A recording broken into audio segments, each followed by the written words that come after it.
Okay, let's get started. It is review day for the exam, your third and final midterm exam. Not your final, the last of the midterm exams. And so, Gabby has already asked for a discussion about the decision tree thing that I keep recommending that you put on your cheat sheet. So I'm not going to take the time to do the whole thing, but this is something that you need to take the time between now and then to fill out. If you put the tree on your cheat sheet, then below each branch, save room to put all the things that could be asked about that type of a problem.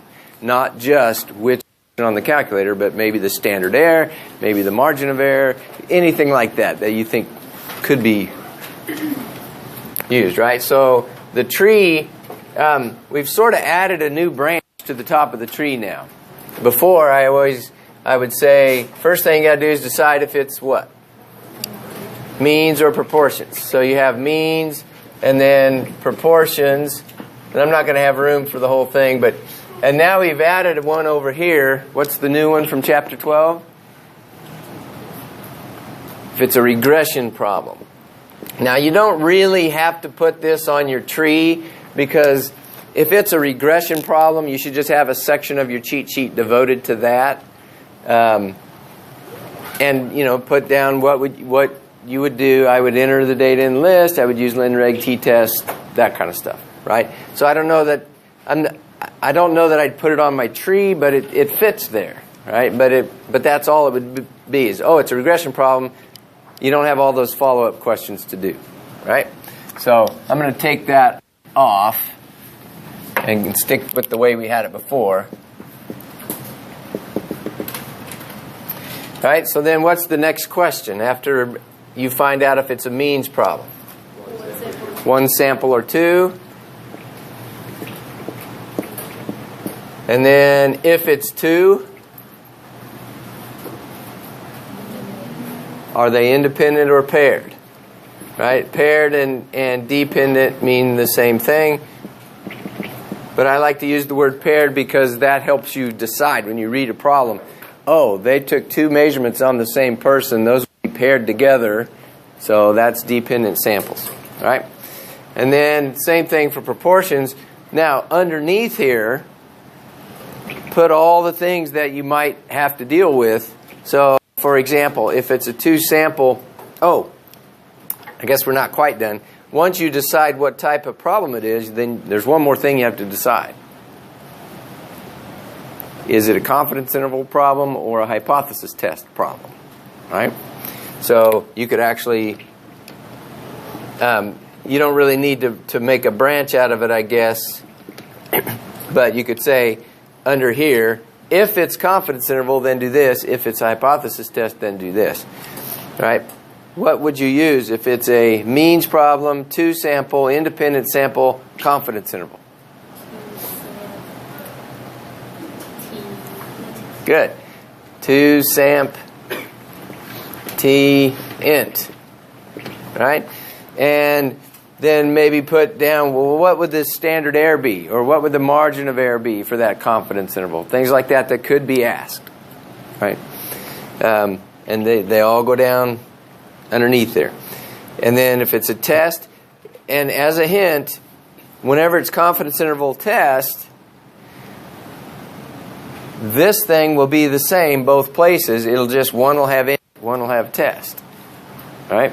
I caught somebody's cheat sheet recently looking at it, or they were showing me their decision tree, and I caught on there that they had one procedure for one and a completely different thing for the test. No, those should match. They always match. Okay? If it's paired, what do you do?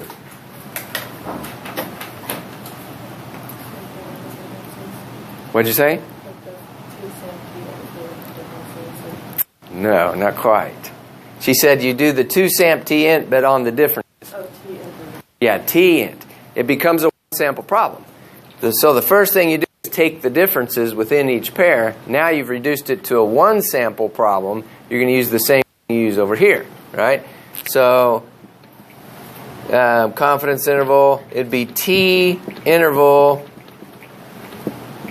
but right on your interval, right on your cheat sheet, using differences, right? So make a note to yourself that what you're going to need to do. Yeah. Does it matter which one you subtract from which? Good question. She said, does it matter which one you subtract from which? Do you subtract before minus after, or after minus before? And no, it doesn't matter. The only what does matter is that once you decide, then you stay consistent with that through the whole problem. So, for instance, if it's a hypothesis test problem and it's a one-tailed problem, you got to figure, well, which way do I make that not equal symbol point? It depends on which way you did your subtraction, right? But once you decide, then make that decision. Okay? Then proportions, 1 sample 2. What about the 2 sample thing over on the proportion side?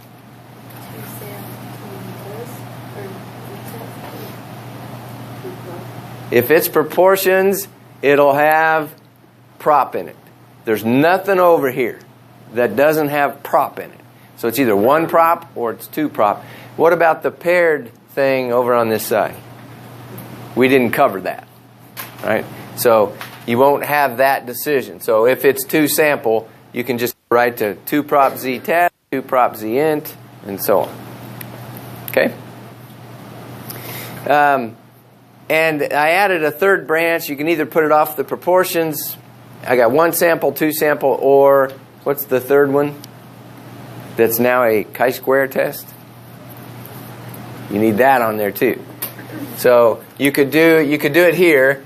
If it's proportions, it could be 1 sample, it could be 2 samples, or it could be more than 2. And if it is, it'll be in the form of a contingency table. So you could put contingency table.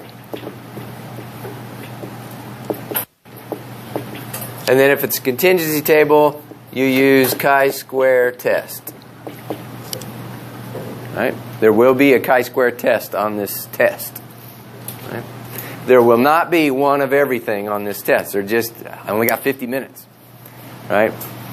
That'd be like a 3-hour test if I put one of everything on there. So it's not probably, random is not a word, but it's just like whatever mood I'm in when I make the test out as to which of them I choose. But then I'll usually have a question near the end that's similar to the one on the review sheet where I say, okay, here's all the ones I didn't cover. What would you use if you had one of these, right? So you don't have to actually work it, but you do have to show that you know how to, excuse me, you have to show that you know how to figure out what to do. Okay? Any other questions on this? Yeah? What was the function we used over 1 sample? For a 1 sample proportion test. Or even Okay? the confidence interval. Okay? Confidence interval. And again, these things are always the same, only one has int and one has test.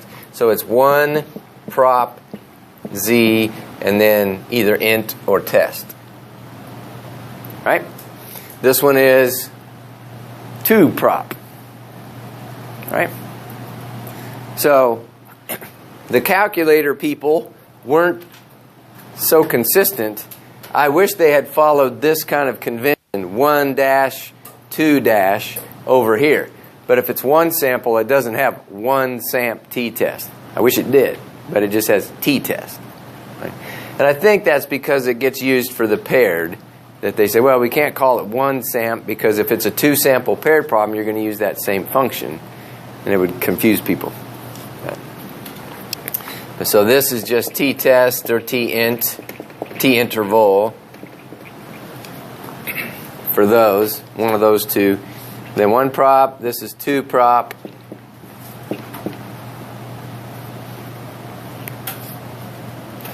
You will never use anything with a z in it if it's a means problem. You'll never use anything with a t in it if it's a proportions problem. And if it's a proportions problem, everything you use will have a prop in it. Unless, of course, it's the chi-square test. That's sort of its own thing. Okay, well, let's get into the oops, I forgot to turn this on. Into the document, the practice test. You're supposed to come with your questions over that. So tell me what you want to know. What'd you say? Number 4. Number 4. Okay. I thought you said number 1, and I was, man, I don't know if I've ever started with the very first problem. Not that it's not okay to ask about that, but we're counting down until you can see it, but I'll read it. Number 4 is the one that talks about there being 2 laboratories, Lab A and Lab B, and Lab A collected 150 samples, Lab B only 15 samples. And they want to test if the true mean is greater than acceptable limit. All right, so this is they're looking for a bad substance in the water. Both labs did the same thing. They all worked accurately, but Lab B did not conclude levels were too high, while Lab A did. Okay, now put that in terms of rejected the null, failed to reject the null. What did Lab A do? Did they reject the null, or did they fail to reject the null? And what should be going through your mind right now is, what's the null? And what does null always mean? Not a problem. So if there's not a problem, then the levels aren't too high. Right? So what did Lab A do? They rejected the null. They found that the levels were too high. So A rejected the null. So just to abbreviate, A rejected. B then failed to reject. So you got 2 decisions here. First of all, which lab do you trust? What'd you say? A. Good. Me too. Why do you trust A? Oh, we don't pick on whether they reject it or not. We what? Yeah, but go back up to here. Their sample size was 10 times bigger, right? So I would trust bigger sample. Remember, I'm always saying big sample's good, small sample's bad. So A is probably the one that's correct, which means B made an error. So what type of error would that be? What type of error is it where you fail to reject, but you should have rejected?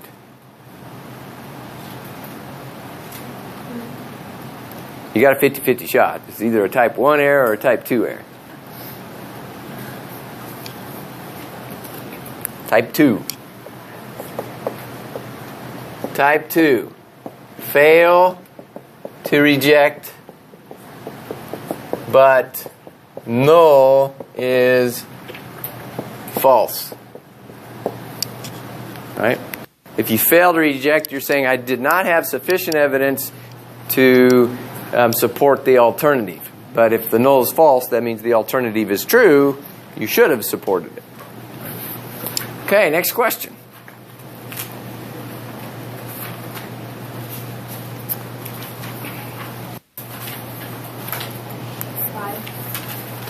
Five, okay. That's easy, right on the same page.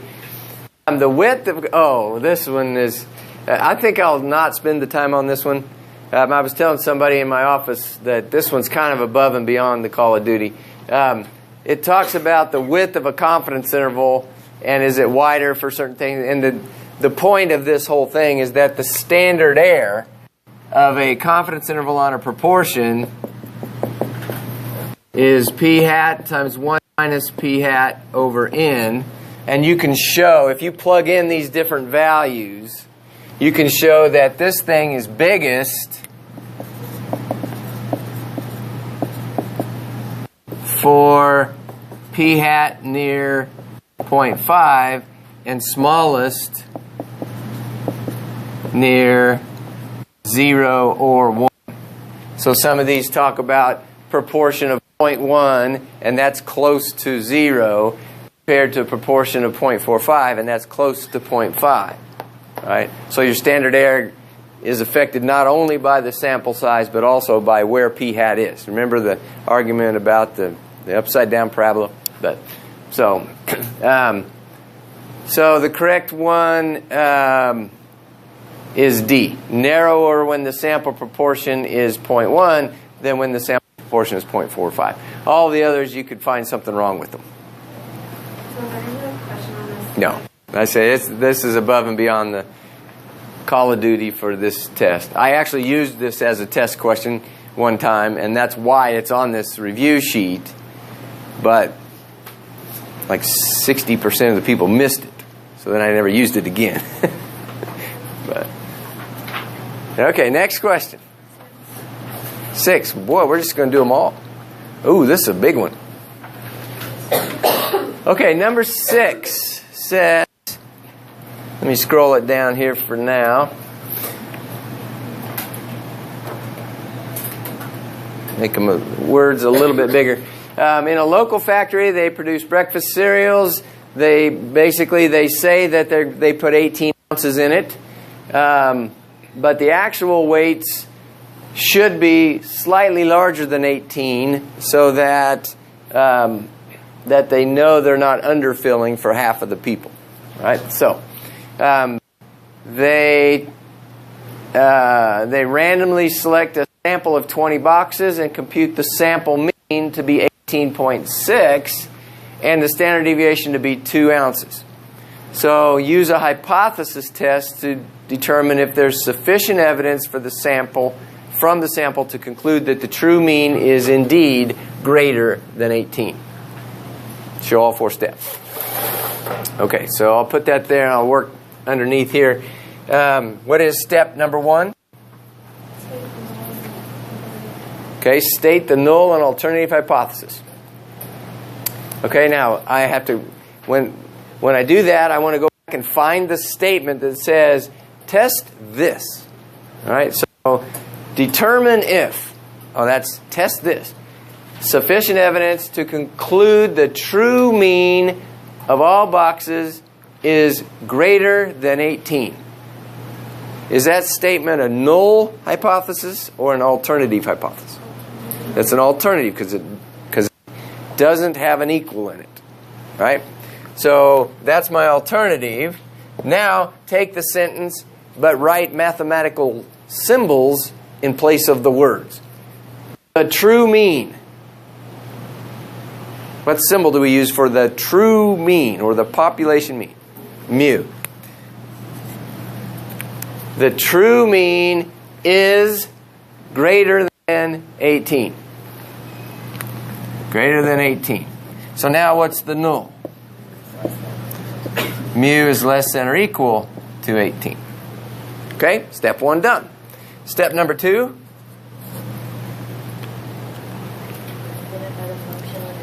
Identify the correct function on the calculator to use. Means or proportions? Means, because we just used a mu, right? They talk about means. 1 sample or 2? It's a 1 sample problem. They say we took a sample of 20 boxes and that's the only sample they ever talk about. Right? So we're going to use t-test to do this procedure. So t-test on the calculator. Step number 3.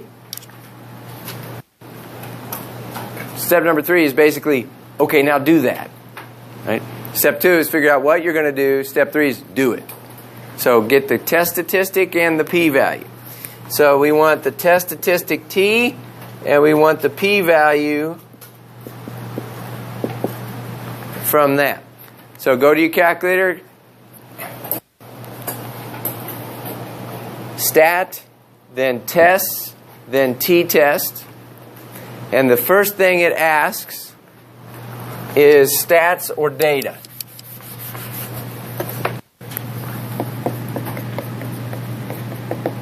Do we have stats or data?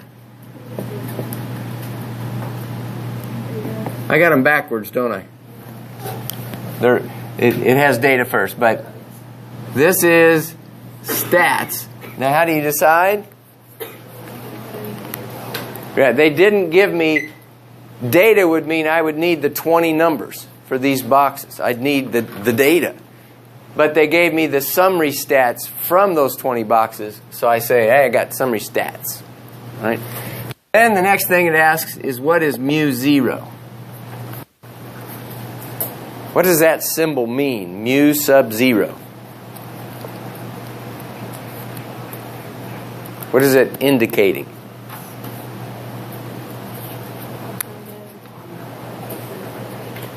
Okay? You look in your hypothesis, the 0 corresponds to the sub-zero hypothesis. So think of it as this is the hypothesized value, what you want to test. So that's 18. What's the most common mistake on this problem? Put 18.6 right there, because that was the sample mean.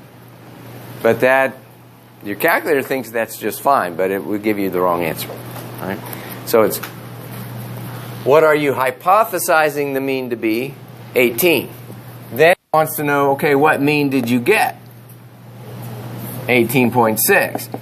These should never be identical. If you entered the same thing both places, you probably put the wrong thing there. Okay. And then Sx is 2, okay? And then N is 20. Okay? And then I think the next thing you pick is what the alternative is. Okay? So that's why it's important that you've already done this step before you ever go to the calculator. You don't want to be trying to decide that on the fly. Get it written down, get happy with it, and then you can just match it. Right? So you want to pick the greater than mu0. Remember, the 18 is mu0. So greater than 18. Pick that one. Why are you frowning? That means you have a question. Should I be what?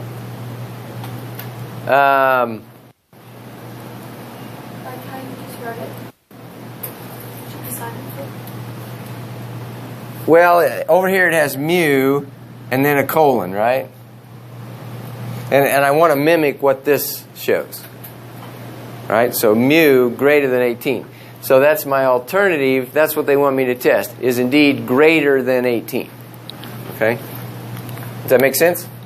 Okay? And then the only thing left is calculate, right? So hit calculate. Tell me what you get for a test statistic. 3416. I'll call it 342. And then the p-value? 0.0978. Okay? Now remember, a t-test statistic is number of standard errors that the sample data is from the null hypothesis.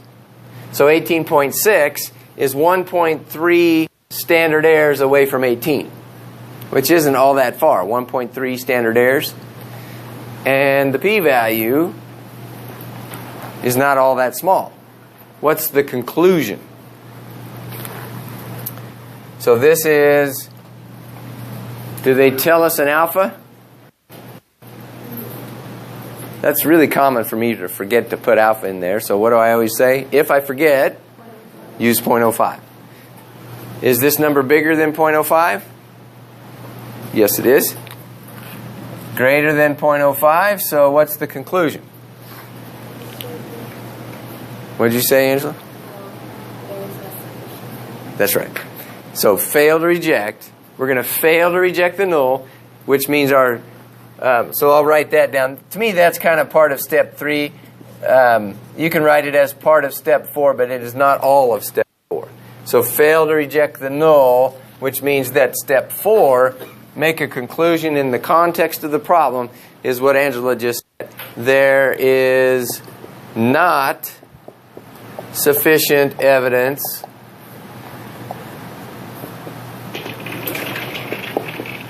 to conclude, and then you write out the alternative statement the way they worded it, and you're usually fine. So to include that the true mean of all boxes is indeed greater than 18. Now I'm not going to write all that out, but conclude the true mean is greater than 18. And if you get lazy on your test and write it like I did here with some sort of abbreviated, that's okay. As long as I can tell that you addressed the scenario of the problem. Actually, I probably would add the true mean weight. Add the word weight so I know, you're talking about 18 ounces and all that. So when the p-value is less than 0.05, that's when you reject the goal. That's right. Okay. Less than whatever the significance level is. If the p-value is less than the significance level, then you're going to reject the null. Right? Remember what a p-value is? It is a probability. Probability of what?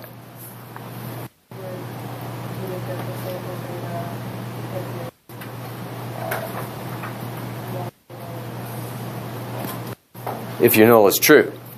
Right? So here's what the p-value is.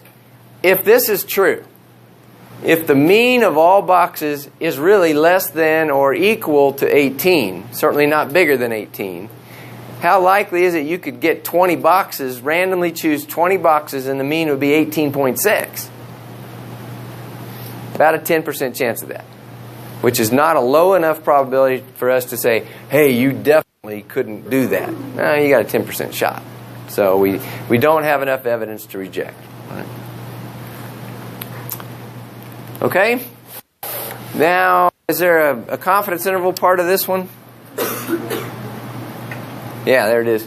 So now it says construct a 90% confidence interval for the mean of all boxes. So what are you going to do that one? I need to scroll one line down.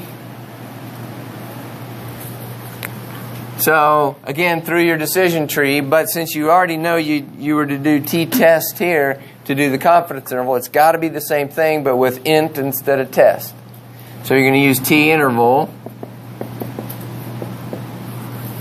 And when you do that, you're going to select stats again. Put in 0.90 for the confidence level, or it'll say C level on the calculator.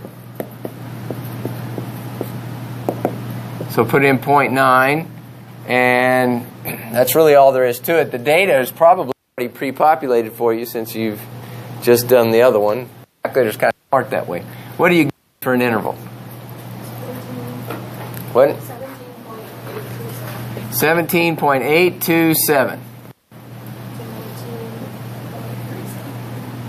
to 18 point what? Oh, 19.373. Okay, so pretty wide interval. Provide the correct interpretation of the interval. What does that sentence start with? We are 90% confident. I love it when everybody speaks together in unison. We are 90% confident that something, the true mean, is in that interval. That the true mean or the population mean weight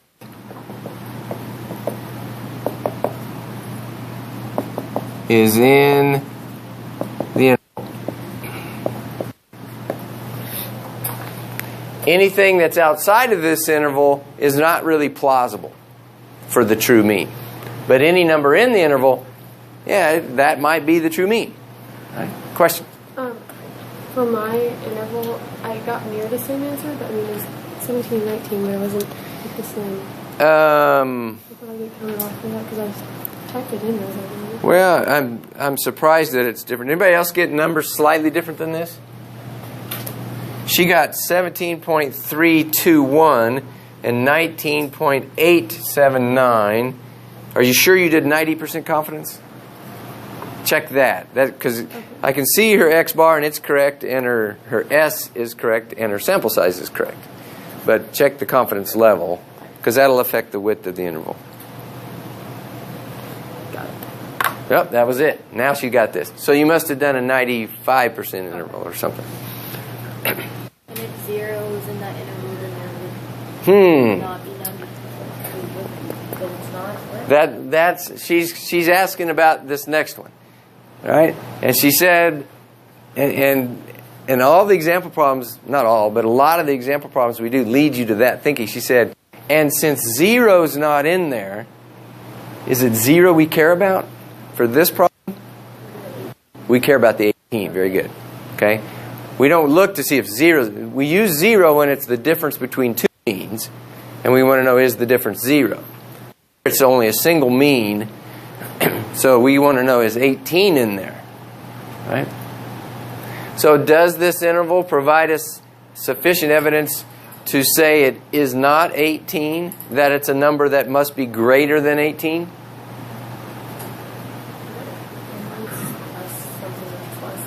Say it again. It includes something that's less than. That's right. It's got numbers in here, like this one, that are less than 18. So no, we do not have sufficient evidence to say that the alternative is true. Because numbers that are less than 18 are plausible. And 18 is plausible. It's in there. So the answer to the question is no, it does not provide sufficient evidence. Explain why or why not. Because 18 and numbers less than 18 are plausible. Or are included in the interval. Okay, next question. Number 9, okay?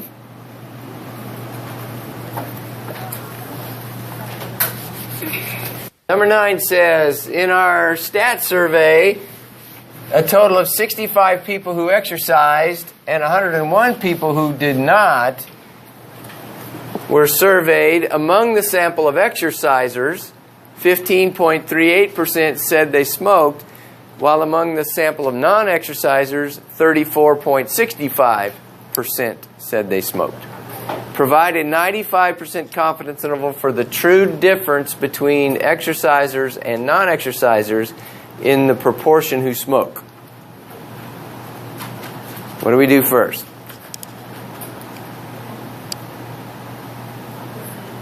Decision tree, right? What kind of problem we got here? Well, is it means or proportions? Proportions. How do you know? Because they use the word proportions all over the place, right? It's usually that easy. Not always, but they're categorical variables. Whether they exercise, whether they smoke, those are categorical variables. So it's got to be a proportions problem. So now, is it one sample or two samples? Two samples. It's not a contingency table, right? So two sample proportions. We don't have to ask the independent or paired question because we didn't cover the paired section of the book. So we know these are going to be independent samples. So we use 2 prop z and then either int or test.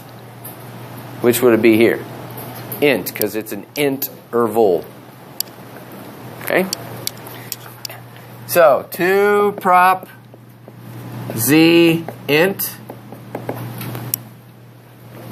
And when you go to 2 prop z int on the calculator, it's going to ask you for a bunch of information, at least 4 different things. So it asks for x1, then n, x, and n2, right? So let's do the easy ones first. What's N1 and N2? Okay, 65. Now, how did you know to make that group 1 instead of making that one group 2? And it's kind of a trick question. It came first in the list, right? It doesn't matter. You can reverse them. You'll get the right answer. Your interval will be flipped, and the sign will be flipped, but it'll be okay. It's full credit. So now I need to know, of the 65, how many? This is number of successes, not percent of successes. So don't put 15.38 and say, oh, I'm supposed to round a whole number, so put 15. Don't do that. You'll get the wrong answer. What do you do? 0.1538 times 65. So you can actually type it into your calculator right there. you can type 0.1538 times 65, hit enter. It'll give you a number that may not be a whole number, but you need to then change it to a whole number. Remember, your calculator, this is the number of successes, so it's going to give you a domain error if you don't enter a whole number. So what does it round to the nearest whole number? 10. Okay? So I'll put an approximately 10, and that's why I gave so many decimal places on the percents, so that it was really obvious what the whole number was, since they weren't whole numbers. Okay, so we get a 10 and a 65, and then do the same thing for x2, 0.3465 times 101, and I can kind of do that in my head because this number is so close to 100 that 100 times that would be about 35, and it's going to be 35, right? So it's about 35. So rounding to the nearest whole, it would be 35. Okay?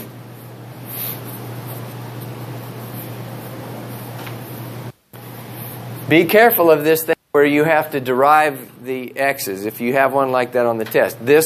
Most of the problems on this review sheet are old test questions. So this was an old test question, and when I graded it, I got an awful lot of people that put 15 right there, right, instead of 10, because they used the 15% as the number. This one, they got away with it because they put 35 here because it was, but that's because the sample size was so close to 100.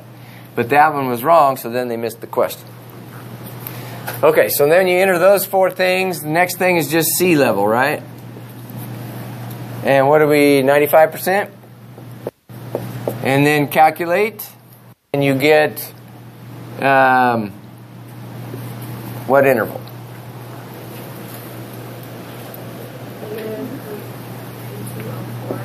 Negative 0.3204. 0.065. Okay. Wait, this is proportions problem. Proportions can't be negative.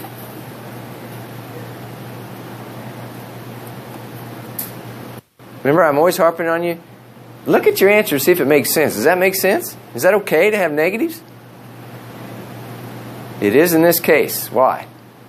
What is that a confidence interval for? It's not a confidence interval for a proportion. A difference in proportions. So depending on which one I call group one of them's got to be bigger than the other one. So when you subtract, you're going to get a negative if you subtract the smaller one minus the bigger one. So negatives are okay when it's on a difference. But take the time to look at and go through that thought process. Does that look about right? And if you decide, oh yeah, it does, then go on. You're fine. Do the results indicate there is a significant difference between exercisers and non-exercisers? Is there a difference?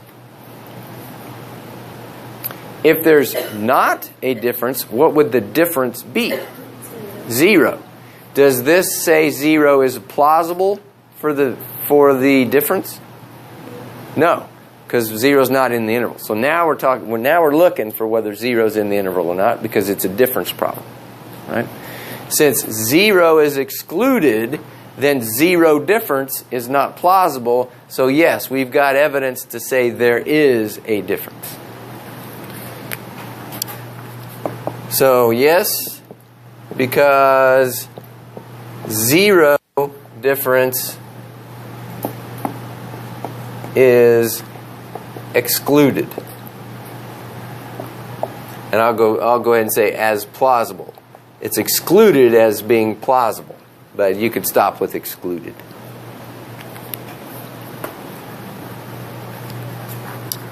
Okay? Do you want to do part C? Conduct a hypothesis test? Is everybody good on that? Right? The hypothesis test, you would just, instead of 2 prop z int, you would use the same. It's always the same thing, only with instead of int, it's test. So 2 prop z test, and you'd get, what would your p-value be? Would it be Bigger than 0.05, equal to 0.05, or less than 0.05? Less than 0.05. I don't know who said that, but why did you say that? That is correct. What did you say, Casey? Because you would reject the null because we've already said you're going to reject the null. In a difference problem, the null is no difference, right? We've already decided, hey, we're going to reject that. So we would have to get a p-value that's less than 0.05. Okay? Next question.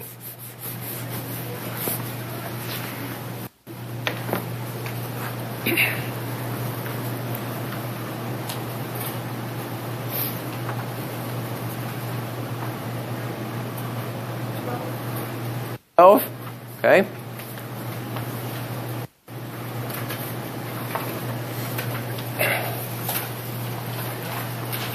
Okay, here's number 12. It says, captopril is a drug designed to lower systolic blood pressure. When the drug was tested, 10 subjects were randomly chosen to receive placebo, and another 10 were randomly chosen to receive the active. All subjects had their blood pressure recorded at the end of the study with the summary statistics given below. Blood pressure is reasonably normally distributed. Okay, I need to scroll so that I can see what I'm supposed to do now. But it says, is there sufficient evidence to support the claim that captopril is effective in lowering systolic blood pressure? Use a hypothesis test. What's the first thing we need to do? Go to the decision tree. Is this a means problem or a proportions problem? It's a means problem. And I know it's a means problem because they got the word mean in there somewhere. But also it's a quantitative variable, blood pressure. It's not categorical. So is it one sample or two? Two samples, placebo and active. Are those two samples independent or paired? Independent. I paused long enough to get some of you to change your answer. But they are independent. How do you know they're independent? It said that they were Okay. It says 10 subjects randomly chosen to receive active, and then another 10, right? So they're different people. If it were the same 10 people, they get captopril in one period and then later get placebo, that would be a crossover design, and that would be paired data. But this is independent data. So independent data, two sample independent, we're going to use 2-SAMP-T test. Right? Now, just for the sake of the video, I want to emphasize that I didn't finish this tree. You got a lot more to fill in here, right? But so make sure you go back and get all of the ends of those branches figured out what they would be. And if you're confused and you can't figure out, I don't know what to put here, email me. Right? Email me and I'll walk you through it. Okay? Okay, so now we're doing a hypothesis test. We know that we're supposed to use 2-SAMP-T int. So we've done step 2 already. 2-SAMP, and I just said int and I meant test. 2-SAMP-T test. So what's step number 1? I guess I wrote it right here. Give the null and alternative hypotheses. Is there sufficient evidence to support the claim that captopril is effective in lowering blood pressure? Now I got to write that in mathematical symbols, that sentence. But first, is that an alternative statement or a null statement? Okay. Ashley, why did you say alternative? Yeah, that's a tip-off. Is there sufficient evidence to support the claim? Oh, that must be the alternative, because the alternative is always what you want sufficient evidence to support, right? But also, this word, lowering, that is a directional word, right? So that implies that one is different than the other. That's an alternative statement. not equal to, right? If they'd said something about test to see if captopril is no better than placebo, that would be a null statement. No better, right? But this one is better. Okay, so null hypothesis. We'll come back to that. Let's do the alternative first. This one's not as easy as the last one to just piece it out with symbols, but captopril is effective in lowering systolic blood pressure. Okay, it's a mu problem, so I need mu. So if I let mu1 be, well, actually, if we look at the table, which one do you want to call 1 and which one do you call 2? It doesn't really matter, but let's call this one group 1. I'm using the mu symbol, but and group 2, just because that's the order they came in. And again, I'll say it again, it does not matter which you call 1 and which one you call 2. But once you decide, now you got to get your alternative point in the right direction. If it's a two-tailed test, there's no issue. But when it's a one-tailed test, this one. So if mu1 is the mean for placebo, the population mean for placebo, and mu2 is the population mean for captopril, which direction does this thing point? If this claim is true. You lower systolic blood pressure means the mean placebo would be greater than the mean on captopril because it lowered it. It went down, so it's less than mu1. Do you see the thought process? Yeah. My thought process with this question was that it was that I think it was mu1 minus mu2 equals 0. Okay, For the good. null. For the null, Then mu1 minus mu2 is equal to 0. And then, now algebraically, you did mu1 minus mu2, right? Yeah. So subtract mu1 from both sides of this. Algebraically. And I get mu1 minus mu2 greater than 0. I would have thought that was not equal. I don't know. Just because in the problem it says that cap. Well, is this one is tricky. Is this a one-tailed test or a two-tailed test? And the fact that it says lower blood pressure means I'm only interested in one direction. Right? Now, as a statistician in the pharmaceutical industry, I can tell you that this is a bit of a bone of contention that we're never going to win with the Food and Drug Administration. They insist that we do two-tailed tests, which means you're significantly different than placebo, either better than placebo or worse than placebo, right? But you're not going to try to sell this drug if you're worse than placebo. So we only get to use one tail, but they make us do two-tailed tests. But lowering blood pressure, that's a one-tailed test. Okay? Did I run out of time already? Doggone it. Okay, the key to this will be posted early afternoon or whenever somebody reminds me. And so you can check it and then just start emailing me or stop by and see me if you have additional questions. So we'll see you Friday.